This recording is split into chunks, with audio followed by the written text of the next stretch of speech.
Angka asidisi sarasavi pindin Dorin doraka dor madalawai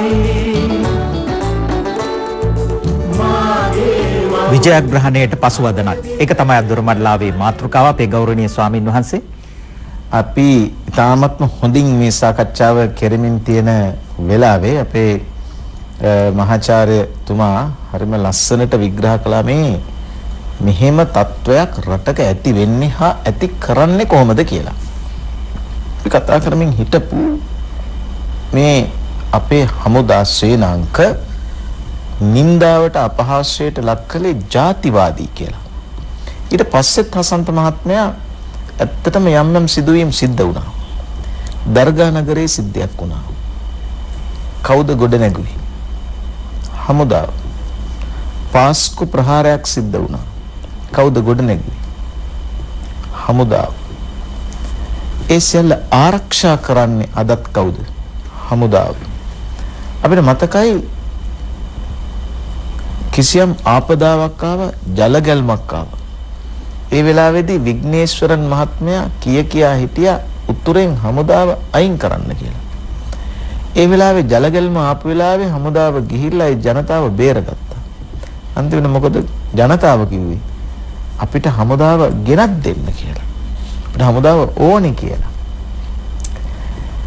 ඊට අමතරවනේ දැන් මේ කොරෝනා වෛරසය ඉන්නේ. කොරෝනා වෛරසය එනකොට හමුදාව හිටියා නම් හමුදාව නොවේ නම් කොහොමද මේ සෞඛ්‍ය ක්ෂේත්‍රයේ බලධාරීන් එක්ක මේ කටයුත්ත කරන්නේ? ඒ හින්දා අපේ හමුදාවල් හැසිරෙන්නේ ශ්‍රී ලංකා රජයේ හමුදාව හැටියටත් මේ බිමේ හමුදාව හැටියට මිසක් ජන වර්ගයක හමුදාවක් හැටියටත් නෙවෙයි. ජන වර්ගයක හමුදාව හැටියට නෙවෙයි. ඔබතුමා කිව්වා වගේ නිවැරදිව කිව්වා වගේ සෑම ජන වර්ගයකටම අයත් නිලධාරීන් හිටියා මේ යුද්ධෙත්. මේකත් අමතක නොකළ යුතුයි.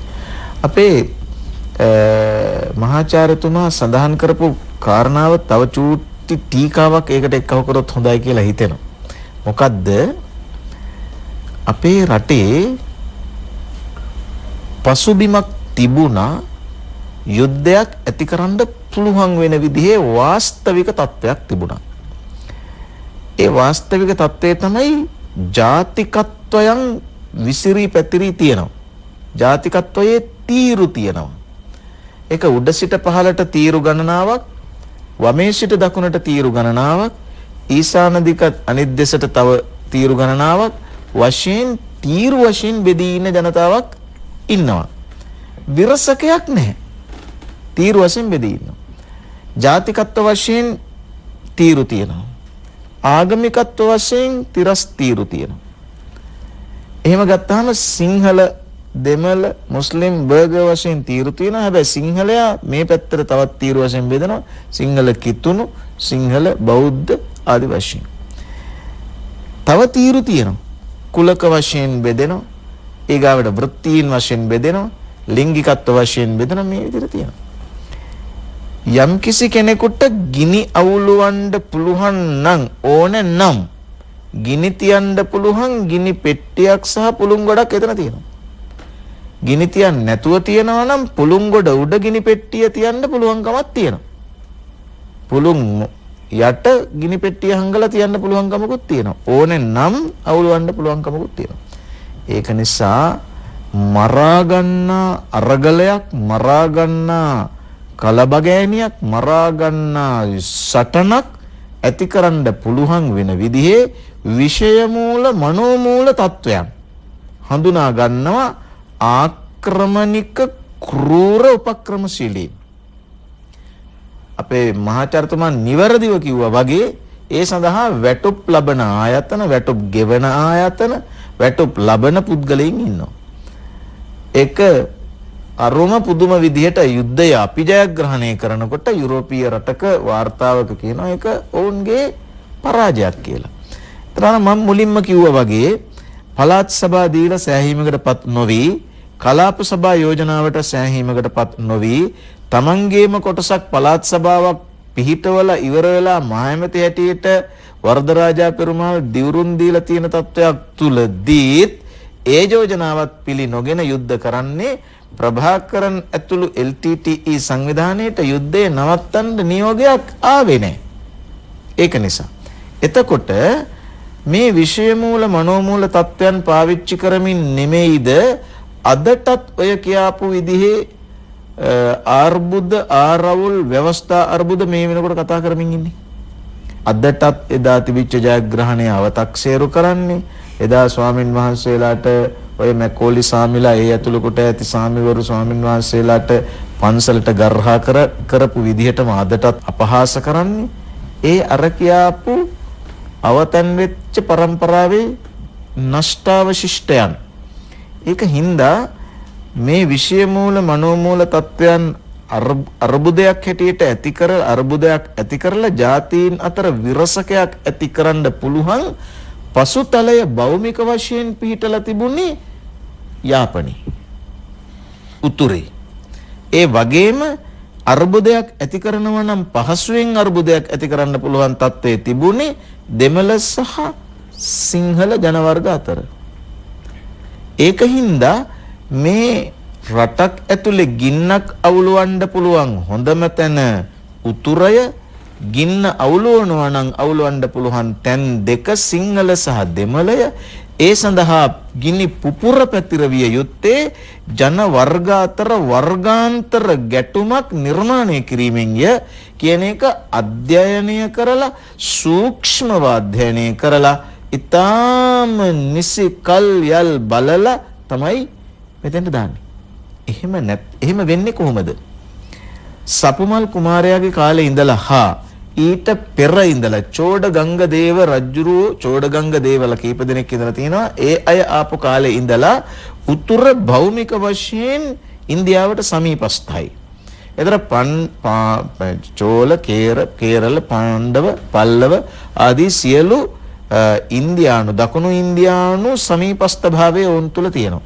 ඒත් එක්කම ඔවුන් අදටත් දෙමළ පික්චර් බලන්නේ ඉන්දියාවේ ඒවා. ඔවුන් දෙමළ භාෂාව කතා කරද්දී ඉන්දියාවේ මේ ප්‍රදේශයට ආසන්න තමිල්නාඩුවත් දෙමළ භාෂාව කතා කරන්නේ. ඔවුන් නිතර ගනුදෙනු කරන්නේ ඥාති සම්බන්ධතා තියෙන්නේ විවාහ ආවාහ කරගන්නේ ඔවුන් එක්ක. එතකොට ඔවුන්ට දැනෙනවා අපිට ඔවුන්ගේ ආරක්ෂාව ලැබෙයි කියලා. ඒත් එක්කම ඔවුන්ගේ මනස ඇතුළට යොදනවා, මනස ඇතුළට කවනවා.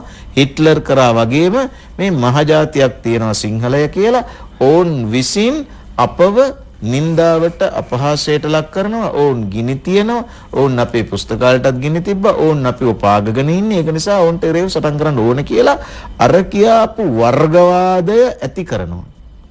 දැන් හසන්ත මහත්තයා මේ රටේ අපේ අය කතා කරනකොට ජාතිවාදීන් වර්ගවාදීන් කියලා කියනකොට ඒ අය වරහන් ඇතුලේ දාලා කතා කරන්නේ ජාතිවාදය නම් අසිංහලයාට එරෙහි සිංහලයාය කියලා කියන එක වරහන් ඇතුලේ තියාගෙන තමයි ජාතිවාදයේ වර්ගවාදයේ ගැන කතා කරන්නේ. ඒ වුණාට ජාතිවාදයේ වර්ගවාදයේ ඇති කරවන්නේ වෙන කණ්ඩායමක් ඇතුළත. මම මේ කියන්න එන්නේ අපි මේ පසුවදනක් මේ කතා කරන්නේ.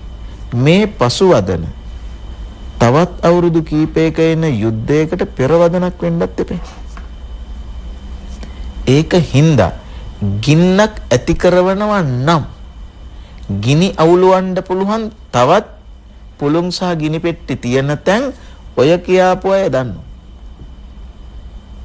ඒ හින්දා යාපනය නැත්තම් උතුර බිමක් කරගෙන සිංහල සහ දෙමළ කණ්ඩායම් දෙක අතර විරසක භාවයක් ඇතිකොට සදාකාලික මරා ගන්නා යුද්ධයක් ඇතිකොට රට දෙකඩ කිරීම කියලා කියන උපක්‍රමය කරගෙන මේ රට විනාශ කිරීම කරන්න බැරි වුණා නම් ඔවුන් අතපිහදාගෙන ඉන්නේ නැහැ. ඔවුන් ඊගාවට වෙන තැනක් බලනවා. ඇතිකල හැකි ඊළඟ අර්බුදය ඇතිකල ඇක්කේ කවර ජන කණ්ඩායම් දෙකක් අතරද? කවර ජන වර්ග දෙකක් අතරද? කවර ආගම් වර්ග දෙකක් අතරද? කවර පොත් දෙකක් අතරද? කවර ඇඳුම් දෙකක් අතරද? කවරනම් ප්‍රදේශයක් හා කවරනම් ප්‍රදේශයක් අතරද? කවරනම් භාෂාවක් සහ කවරනම් භාෂාවක් අතරද කියලා ඔවුන් හදාරනවා. හදාරලා ඔවුන් ඊගාව යුද්ධේ පටන් ගන්නවා. මං කියන්නේ මේක පසුබිම් කතාවක් නම් අවුරුදු 11ක් ගිහිල්ලා අපි මේ කරන්නේ පසුවදනක්. හැබැයි ඒක වෙන අර්බුදයක පෙරවදනක් හැටියටත් අපි අද කතා කරලා තියන්න ඕන. 11 අවුරුද්දකටත් කලින් දොරමඩලාව කතා කරපු කරුණු අදත් අපිට කතා කරන්න සිද්ධ වෙලා අලුත් විදිහට.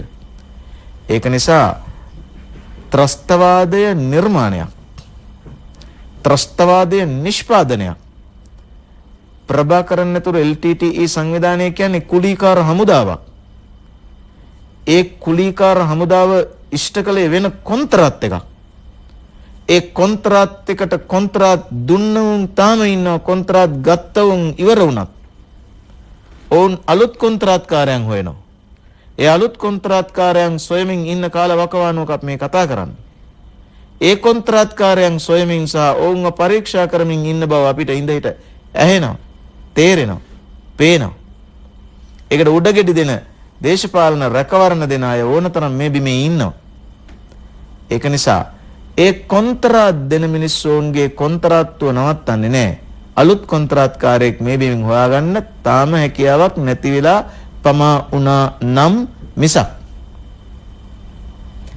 ඒක හින්දා පසුවදන පෙරවදනක්සේ සලකලා කටයුතු කරන්න ඕනේ. බිය කරන්න හදනව නෙමෙයි. ඒත් අනාගත වක්තෘවරයෙක් හැටියටත් නෙමෙයි. ඒත් පෙර මග දක්නා කෙනෙකුට මේ පිළිබඳ අනුමානයෙන් හිතන්න පුළුවන්. ඒක නොහිතනවාට වඩා වාසීනේ. ඒක හින්දා ඇයි මම මෙහෙම කියන්නේ? මෙහෙම කියන්නේ ලෝකයේ සල්ලිකාර රටවල්, මම ඒකට ධනවත් රටවල් කියලා නොකිය ඉන්න පරිස්සම් වෙනවා. දියුණු රටවල් කියන වචනේත් නොකිය ඉන්න පරිස්සම් වෙනවා. සල්ලිකාර රටවල් අර සර් කිව්වා වගේ, මහචාර්යතුමා කිව්වා වගේ චීනයත් එක්ක හා චීනයත් එක්ක ගනුදෙනු කරමින් ආසියාව බලවත් වෙනවා දකින්න අකමැති වෙන, නැගෙනහිර ලෝකය නැගිටිනවා දකින්න අකමැති වෙන බටහිර ලෝකයක් පිළිබඳ ඉංගිය අපිට තේරෙනවානේ. ලක්ෂ ගණන් මැරෙනකොට චීනයට එරෙහිව යුද්ධය ප්‍රකාශ කරන්න, යුද්ධයකට කැඳවන්න, චීනයේ යුද්ධයකට කැඳවන්න ඇමරිකානු ජනාධිපතිවරයාට හැකි වෙනවානේ. රටවල් දෙකේම මැරෙනකොට එහෙම වෙන්නේ ඇයි? නැගෙනහිර ලෝකයේ නැගිටිනවට බටහිර ලෝකය කැමති නැහැ. මහාචාර්යතුමාත් අපේ මීගස්වත්ත මැතිතුමාත් නිවැරදිව සටහන් කළා වගේ අපේ රටේ එයාපෝට් එක දුන්නේ 972. වරාය දුන්නේ 972. ඒ විදිහට මේ යටත් විජිතය අපිට ටික දුන්නත් ආචාර්ය හසන්ත හෙට්ටිආරච්චි මැතිතුමනි 4ක් දීලා නැහැ තාම හරියට. 1. භාෂාව අපිට ඕන හැටියට පාවිච්චි කරන්න ඉඩ දීලා නැහැ. නීති අපිට ඕන හැටියට පාවිච්චි කරන්න ඉඩ දීලා නැහැ. ඖෂධ අපිට ඕන හැටියට පාවිච්චි කරන්න ඉඩ දීලා නැහැ. අධ්‍යාපනය අපිට ඕන හැටියට පාවිච්චි කරන්න ඉඩ දීලා නැහැ. කෘෂිකර්මයත් එහෙමයි අපි ආන්නේ. කෘෂිකර්මයත් එහෙමයි. ඒක අපි ආහාර ගොඩට දාලා කතා කරා. ඒ හින්දා මේ සියල්ලක්ම අර යටත් විජිතයන්ගේ නව යටත් විජිත ශේෂයන් හැටියට තමයි අපිට තියෙන්නේ. එඳ වුන් තාමත් ඔවුන්ගේ පාලනය තමයි මේ රටේ තියෙන්නේ. අදටත් පාර්ලිමේන්තුවට එන සම්මත කරන්න එන සමහර පනත් එන්නේ සිංහලෙන් ලියලා ඉංග්‍රීසියට පරිවර්තනය කරපුවා නෙමෙයි. ඉංග්‍රීසියෙන් ලියලා සිංහලට පරිවර්තනය කරපුවා. පනත යටින් දානවා බලාත්මක වන්නේ සිංහල ප්‍රකාශයක් කියලා. හැබැයි ඒක ඉංග්‍රීසියෙන් ලියලා සිංහලට පරිවර්තනය කරනවා. සමහර අනපනත්වල ඉංග්‍රීසියේ තියෙන එක නෙමෙයි සිංහලයේ තියෙන්නේ. අදටත් 100ක් ගත්තොත් 80ක් ඉංග්‍රීසියෙන් අත්සන් කරන්නේ. අදටත් නීතිය පිළිබඳ අපි වෙනත් විදිහකට කතා කරන්න හොඳ නැහැ. හැබැයි අදටත් නීතිය ලංකාවේ තියෙන නීතිය රෝම් ලන්දේසි නීතිය. නැත්නම් එංගලන්ත බ්‍රිතාන්‍ය නීතිය. අධ්‍යාපනය ගත්තොත් අධ්‍යාපනය අපේ නෙවෙයි. අර පිරිවෙන් වල තිබිච්ච අධ්‍යාපනය නෙමෙයි. සමූල ඝාතනය කරනු ලැබූ පිරිවෙන් වල අධ්‍යාපනය පාසල් වලට පවරලා අද පිරිවෙන් වලට පාසල් අධ්‍යාපනය දීලා. එඳ පිරිවෙන් අධ්‍යාපනය කියලා එකට අද තියෙන්නේ හැන්දෑවේ හාමුදුරුවෝ උගන්වන පාසල් අධ්‍යාපනය. විශේෂබද්ධ කාරණා ගැනීම. මං කියන්නේ මේ කියාපු අධිරාජ්‍යවාදීන්ගේ ආයුධය බිම දාන්න අපිට පුළුවන් වුණා. ඒත් අධිරාජ්‍යවාදීන්ගේ වම් අතේ තියෙන පොත බිම දාන්න තාම පුළුවන් වුණේ. අධිරාජ්‍යවාදීන්ගේ දකුණු අතේ තිබිච්ච ආයුධය බිම දාන්න පුළුවන් වුණා නෙමෙයි. එක ආයුධයක් බිම දාන්න පුළුවන් වුණා. හැබැයි වම් අතේ තියෙන පොතත් බිම දාන්න තාම පුළුවන් වුණේ නෑ. සමහර විට ඒ අධිරාජ්‍යවාදියාගේ නව අධිරාජ්‍යවාදී උපක්‍රමයේ හැටියට තව කුඩා ආයුධ දකුණු අතේ ගාව තියෙන සාක්කුවේ තියෙන්න පුළුවන්. ඒවා පාවිච්චි වෙන්න ඉඩ නැත්තේම නෑ. ඒ අපේ ආම්දුරනේ 30 අවුරුද්දක් පුරා ඇදුණු මේ සටනට ලොකු මිලක් ගෙවන්න සිද්ධ වුණා. අපට බරපතල ආර්ථික ප්‍රහාරයක් එල්ල වුණා. ආර්ථික වශයෙන් සිද්ධ වෙච්ච බලපෑම සමහරුන්ට මතක නැහැ. ඔබ දන්නවා ජාතික ආර්ථිකයට මොකද වුනේ කියලා. වෙළඳාමක් කරන්න බෑ. අපනයන දුර්වල වුණා. නොඑක ආකාරයෙන් ජාතික ආර්ථිකය දුර්වල වුණා. කොහොම හරි ටික ටික ඔලුව උස්සන්ට පටන් ගත්තා. යම් යම් දේවල් සිද්ධ වුණා. ඒක අපි පස්සක තියමු. ඊට පස්සේ මේ ළඟදී ඊයේ පෙරේදා තවත් ත්‍රස්තවාදියෙක් අපට පහර දුන්නා. ඒ තමයි කොරෝනා. ඇහැට පේන්නේ නැති ත්‍රස්තවාදියෙක් පහර දුන්නා. ආයෙත් ආර්ථිකය කඩා වැටුණා. ආර්ථිකය කඩා වැටලා දැන් රටක් හැටියට නැවත නැගී හිටින්න ඕනෑ කියන අදිෂ්ඨානය ඇතුව හිතන වෙලාවක් මේක. දැන් ඉතින් මේ භූමියේ ඉපදෙච්ච අපි හැමදෙනාම ඉන්න ඕනේ මේ ආරක්ෂා කරන්න ඕනේ මේ රටේ ආණ්ඩුක්‍රම ව්‍යවස්ථාවනේ. එතකොට වෙන රටවල වල ආණ්ඩුක්‍රම ව්‍යවස්ථාවල ආරක්ෂා කරන්න මේ ලංකාවේ ඉපදිච්ච අයනේ. ಜಾති ආගම් ભેදකින් තොරව අපි හැමදෙනාම එක මල් වට්ටියට අත ගහලා එක පින්කමකට දායක වෙලා එක ගමනක් යමුයි කියලා හිතන්ට දැනුත් ප්‍රමාද නැහැ. මේක සත් මහත්තයා. ඔව් අපේ ගෞරවනීය ස්වාමීන්ද්‍රයන් වහන්සේත් මහාචාර්යතුමාත් ඉතාම පැහැදිලිව ප්‍රකාශ කරා මොකද්ද මේ අපිට තියෙන බලවේග අපිව අපේ රට දුර්වල කිරීමට. උන්වහන්සේලා මාත් ඉතාම පැහැදිලි කරා. දැන් එක එක ක්ෂේත්‍රවල මාෆියාවල් තියෙනවා. කෘෂිකර්මයේ හිම් පිටින්ම බීජ මාෆියාව වෙනම තියෙනවා. අර කෘෂි මේ රසායන ද්‍රව්‍ය මාෆියාව තව පැත්තක්. ඒ වගේ මේක උඩට එන්නේ නැති මාෆියාවල් තියෙනවා. එහෙනම් මේ අවුරුදු අපි යුද්ධ දිනලා අවුරුදු 11න් පස්සේ මේ අපි මේ පසුව කරන විප්‍රමේදී අපි මොනවද මේ මාෆියා කියලා දැන් හොයන්න සිද්ධ වෙනවා. වෙනම බුද්ධියන්ත අපිට ඇති කර ගන්න වෙනවා මේ හැම ක්ෂේත්‍රයකම. ඒ විතරක් නෙවෙයි.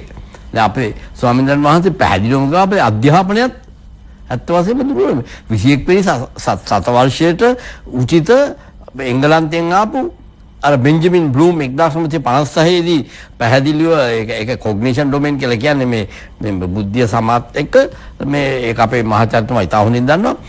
ඒ ක්‍රමෙම තාම ඉන්නවා. රටක් ගොඩ ගන්න බෑ ඒකින්. ඒක හිර වෙලා අපි. ඒක ද වෙනස් කරන්න ඕනේ. අනිවාර්යයෙන්ම වෙනස් කරන්න ඕනේ. ළමයේ විශේෂයෙන් දරුවෙක් අපි අනිවාර්ය රැකියාවකට යා යුතුයි.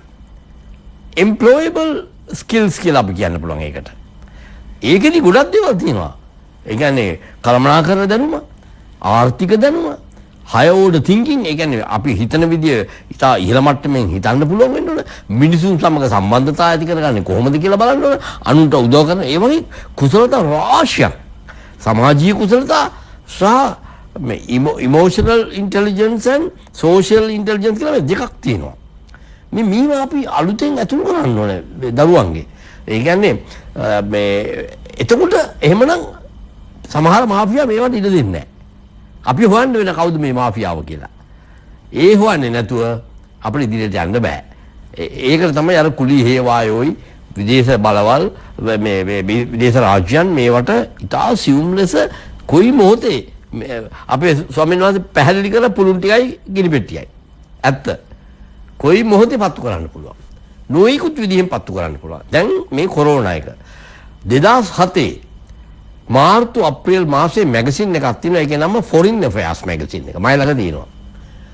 මේකේ 47 වෙනි පිටුවේ ඉඳලා පටන් ගන්න පිටු 15ක පිටු 12ද 15ක තියෙනවා මයිකල් ස්ලෝහාන් ඒ වගේ නමක්.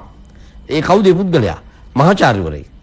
ඇමරිකාවේ ඔන්න ඔය මේ වෛරස් පිළිබඳව ඉන්නේ සෙන්ටර් එකේ අධ්‍යක්ෂකවරයා. ඒ කාලේ. තාමත් ඉන්නවා. මම මේ දවස් 4කට උඩින් දැක්කා යා. CNN ප්‍රවෘත්ති නාලිකාවේ. හරි. මෙයා ඒ පොතේ ලියලා තියෙනවා පැහැදිලිවම ආටිකල් එක. ඒකට කියන්නේ avian fluence ඉන්ෆ්ලුවෙන්සා කියලා වෛරසයක් තියෙනවා. එයා කියනවා දැන් මේ SARS ආවා වෙන ආවා H5N1 ආවා. නමුත් ඉදිරියේදී එනවා එකක්. ඒකට කියලා ඒ නමත් පැහැදිලි කරලා ඒක આવුත් ඒ කියන්නේ මිනිසාගෙන් මිනිසාට එන්නේ ඒක આવුත් විනාශ වෙනවා කියලා එයා මේ 2007 දී කිව්වා. මම ළඟ ඒක තියෙනවා මැගසින් එක. මේ ඇමරිකාවේ. ඒ කියන්නේ හොඳටම දන්නවා. මෙහෙම එකක් එනවා කියලා. මෙන්න මේ වෙලාවේදී ඇමරිකාවේ ඩොනල්ඩ් ට්‍රම්ප් මැතිතුමා චීනයට චෝදනා කරනවා මේ චීනේ වුහාන් වලින් තමයි මේක ආවේ කියලා. චීනේ මොකද කියන්නේ? චීනේ කියලා නෑ මේක ඇමරිකාවෙන් ආවේ කියලා. එහෙම කියද්දී ඉස්ලාම් මතුවලා තියෙන්නේ ප්‍රංශේ. මේ මෑතකදී දෙසැම්බර් මාසෙ ඉස්ලාම් රෝගියා හොයාගෙන තියෙන්නේ ප්‍රංශේ කියලා ප්‍රවෘත්තියක් කරනවා. ඒතර මේක මේක. ඒතකොට දැන් බලන්න මේ වෙලාවේ විශේෂයෙන් ඔය බලවත් බටහිර රටවල් වල ඕන ඇමරිකාව චීනේ දුර්වල කරන්න. අද චීනේ ආර්ථිකය ලෝකේ දෙවෙනි තරමට ඇවිල්ලා තියෙන්නේ. පළවෙනි තැන ඇමරිකා එක්සත් ජනපදයනේ. මේකත් අභිබවාගෙන යන තත්ත්වයකට චීනේ එන එක වළක්වන්නම ඕන උන්ට. දැවැන්ත මේ සටනක් ආර්ථික සටනක් ගෙනියනවා මේ වෙලාවේ. ඒ ආර්ථික සටන ජය ගන්න නම් අර වගේ කොරෝනා එකක් හරි මොකක් හරි දාලා මේක නැත්තරම නැති කරන්න අපි දන්නවනේ කොරෝනා ආපු ගමන් මුළු ආර්ථිකයේම ජන ජීවිතයේද සියල්ල කඩහැරුණා. ඒක නැගිටින්න බෑ. හැබැයි ඒක වුහාන් වලදී ඒක වුණාම වුහාන් චීනේ බොහොම තාම තදබල නීති ගෙනල්ලා කොහමද ඒක වළක්වගත්තා. අන්තිමට මොකද උනේ? ලක්ෂයකට කිට් වෙන්න දැන් මැරෙනවා ඇමරිකා එක්සත් ජනපදයේ. 30000 පව් කරා මේ මහා බ්‍රිතාන්‍යයේ.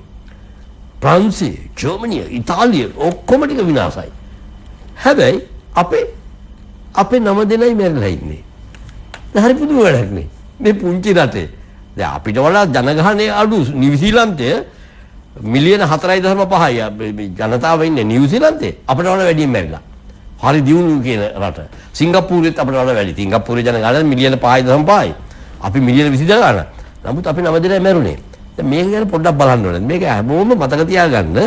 මට මේක යා කරන්න ඕන මීට අවුරුදු 11කට ඉස්සර යුද්ධයටත්. මීට අවුරුදු 11කට ඉස්සර ඒ දැවැන්ත යුද්ධය අපේ මහජනතුමාත් කිව්වා අපි වෙනුවෙන් අපි මේ ගීත අරගෙන මේක ඇත්ත. ඒ මොකද්ද වුනේ? එතන ඇත්ත වශයෙන්ම මුළු ජනතාවම පෙළ ගැස්සුවා. සයෝප එකක් කරේ ඇත්ත වශයෙන්ම. පෙළ ගැස්සුවා. කවුද මේක කරේ? දැන් අමතකයි කොටා. දැන් අමතකයි මහින්ද රාජපක්ෂ කියන හිටපු ජනාධිපතිතුමාගේ නම කියන්න ලැජ්ජයි තමයි. නෑ එතුමා නෑ. අපි අමතක කරන්න හොඳ නෑ. එතුමා මේ රටේ නායකයා වෙලා ඉදි තමයි මේ සියල්ලම කරේ වෙන කවුරුවත් නෙවෙයි. එතුමාගේම සහෝදරයා ගෝඨාභය රාජපක්ෂ මැතිතුමා. ඒක අපි කියන්නේ ගෞරවයෙන් අපි ප්‍රකාශ කරන්නේ. අපි ඒක නිර්භයව ප්‍රකාශ කළ යුතුයි. ඒක කරේ නැත්නම් අපේ හතන්ද මැතිතුමා පැහැදිලි කරා ඔය යුද්ධය තිබුණා නම් දැන් අවුරුදු 11ක් මේ වෙලාව වෙනකොට මොකද වෙන්නේ කියලා ඔබතුමා මතක් කරා. එහෙනම් ඒ ගෞරවය උන්ට පුදගල යුතුයි. ඒ වගේම ඒ වෙලාවේ ඒ ගෝඨාභය රාජපක්ෂ මැතිතුමා ආරක්ෂක ලේකම් වෙලා ඉඳලා එතන හිටිය හමුදා නායක විශාල පිරිසක්. ඒ හමුදා බටයා දක්වා අපි සියලු දෙනාටම ගෞරවය පුදගල යුතුයි. හමුදා බටයා. එයා කැප්ටන් වෙන්න පුළුවන්, ලෙෆ්ටිනන්ට් වෙන්න පුළුවන්, මේජර් වෙන්න පුළුවන්, ලෙෆ්ටිනන්ට් වෙන්න පුළුවන්, බ්‍රිගේඩියර් වෙන්න පුළුවන්. මේ සියලුම දෙනා නාවික හමුදාව, ගුවන් හමුදාව, ඒ වගේම ග්‍රාම රක්ෂක බටයෝ මේ යුද්ධයේ දිනන්ට අපට උදව් කරා. ඒ සියලු දෙනා අපි මේ වෙලාවේ මෙනෙහි කළ යුතුමයි. ඒ ගෞරවය පුද කළ යුතුමයි. අන්න ඒ සාරයෙන් අපි නැවත බලමු. මේ රටේ වාසනාව, දැවැන්ත වාසනාවකට ගෝඨාභය රාජපක්ෂ මැතිතුමා මේ වෙලාවේ ජනාධිපති වුණා. මේ ජනාධිපතිතුමා එනකොටම අර වගේම මෙන්න කොරෝනා ආවා. දැන් මොකද වුනේ? දැන් කොරෝනා ඇමරිකාවේ 90000ක් මැරෙද්දි ලක්ෂ 15කට හැදෙද්දි අපි අත්ත වශයෙන්ම හැදුනේ 400 ගාණක්. 400 ගාණක්. අර නාවික බටයොත් එක්ක එකතු වෙලා තමයි 900 ගාණ ආවේ. අපි 400 ගාණක් සාමාන්‍ය ජනතාවට අපි හඳුන්නේ කොරෝනා හැදුනේ 400 ගාණයි. මේක තමයි හරි නම්බරේ. 400 ගාණයි සාමාන්‍ය ජනතාවට කොරෝනා හැදුනේ. 9 දෙනයි මැරුණේ. කොහොමද කරේ? මෙන්න මේ අර දෙයමයි මේ නැවතත් ආවේ නායකයෝ. එම නිසා මේ නායකයන් මොන ප්‍රශ්නය ආවත් විසඳන්න පුළුවන් කියන එක ඔප්පු කරා. මේක දේශපාලනයෙන් හිතන්න එපා. මේ දේශපාලනේතරෝ මම කතා කරන්නේ. මේ අපේ රට ගැන අපි කතා කරන්නේ. මේ රටට මේ වෙලාවෙත් අපේ ජනාධිපතිතුමා ලස්සනටම ටාස්ක් ෆෝස් හදාගත්තා. පෙළ ගැස්සුවා බුද්ධියන්ස හිරේට දැම්මේ නැහැ. හිරේට එකත් එළියට දාගත්තා. එළියට දාලා බුද්ධියන්ත ශක්තිමත් කෙරුවා. හැම හමුදාවක බුද්ධියන්ත ශක්තිමත් කරා. අහිංසක පොලිස් නිලධාරීන් අපේ හාඳුන්නේ අනේ වැස්සේ තෙමෙනවා. රෑ එළි වෙනකල් ඔවුන් මේ විශාල පඩි නෙවෙයි හොඳට මතක තියාගන්න. ඒ අහිංසකයෝ පාරේ ඉඳගෙන මේ ඇම්දිරි නීති වෙලාවේ පාරේ ඉඳගෙන අපි ගෞරවය දැක්විය යුතුයි. හොඳට මතක තියාගන්න. අර PHI මහත්තුරු මේ ඒ කියන්නේ මේ මහජන සෞඛ්‍ය පරීක්ෂකවරුන් අනේ අර කොරෝනා තියෙන ගෙවල් වලට බය යන්නේ. මේ කොරෝනා නැති ගෙවල් වලට නෙවෙයි. යන්නේ කොරෝනා තියෙන ගෙවල් වලටමයි. මොනතරම් බලන්න මේ අපේ රණවිරුවෝ. මේ සුවවිරුවෝ අපිට නමක් අලුතෙන් හදා ගන්න වෙනවා. රණවිරුවෝ සුවවිරුවෝ මව්බිම බේරා ගන්න විරුවෝ මේ විරුවන්ව නායකත්වයක් අවශ්‍යයි, සලස්මක් අවශ්‍යයි, වැඩපිළිවෙලක් අවශ්‍යයි ඔවුන්ව ගෙනියන්න. ඒක තමයි ජනාධිපතිතුමා අත්වසම කරේ. ඒ කියන්නේ ඕනම දෙයකට ජයග්‍රහණයකට සලස්මක් අවශ්‍යමයි, වැඩපිළිවෙලක් අවශ්‍යයි, ඒ වගේම නායකත්වයක් අවශ්‍යයි. ඒක දැන් තියෙනවා. මේක ගෞරවය අපි පුද කළ යුතුමයි අනිවාර්යයෙන්ම. ඒකම මේ වෙලාවේ මතක් තියාගන්න ඕනේ මේ ලෝක දේශපාලන. ඒක තමයි අපේ මහාචාර්යතුමාත් අපේ හාමුදුරුවෝ පැහැදිලි කරේ. අපිට එන ඉස්සරහට එන මේ පුළුන් ගොඩ ළඟ ගිනි පෙට්ටිය තියලා ගිනි පත්තු වෙන්න පුළුවන් නොයෙකුත් විදියෙන්. එක විදිහක් තමයි අපේ ජාතීන් අතර අසමගිය ඇති කිරීම. ඒක එකක්.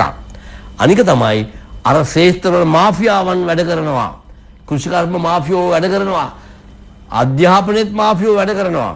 මම දැන් ඒක හොයාගෙන ගිහිල්ලක් තියෙනවා.